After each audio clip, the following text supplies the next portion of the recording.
So there's a trending video here about why it is that the wall is economically stupid.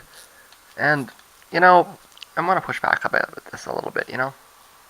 What if I'm a liberal and I actually support massive infrastructure spending? I mean, I oppose the wall, but it's not because it's expensive. If it was just about economics, I'd support the investment.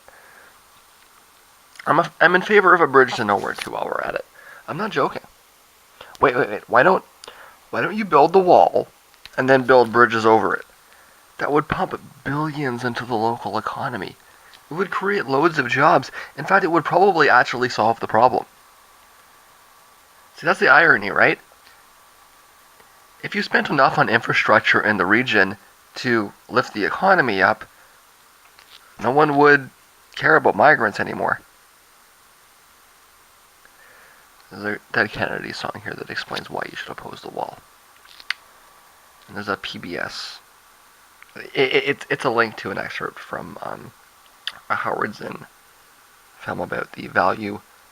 Howard Zinn book about the value of civil disobedience in the history of the United States, as well as a link to Breitbart explaining that the way that drug cartels get drugs over is they use a cannon.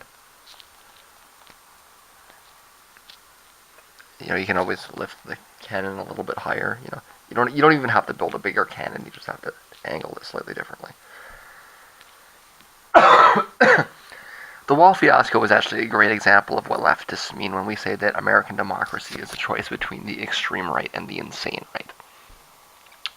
You can be an insane social conservative and support the wall out of misplaced xenophobia, or you can be an extreme fiscal conservative and reject the wall out of austerity-driven economic reasoning.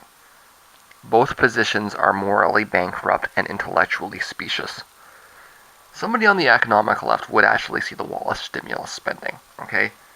Nobody's saying this, but it's the truth. They would not support the argument that the wall should not be built because it's expensive. That is fiscal conservatism and on the right of the economic spectrum, okay? Economic leftists support infrastructure spending, even if it's pointless. Somebody on the social left would see the wall as a human rights catastrophe because it eliminates economic mobility rights, tears families apart, breaks communities up, etc. Those are the actual left-wing arguments, and nobody's making them. They don't exist in the discourse. I mean, not nobody. If you look, you can. I'm making them. But in the mainstream media, nobody's talking about the wall as infrastructure spending. Nobody's talking about the human rights catastrophe. It's a choice between supporting social conservatism and fiscal conservatism. And we call fiscal conservatism at the expense of social conservatism, we call that the left. Yeah. Whack.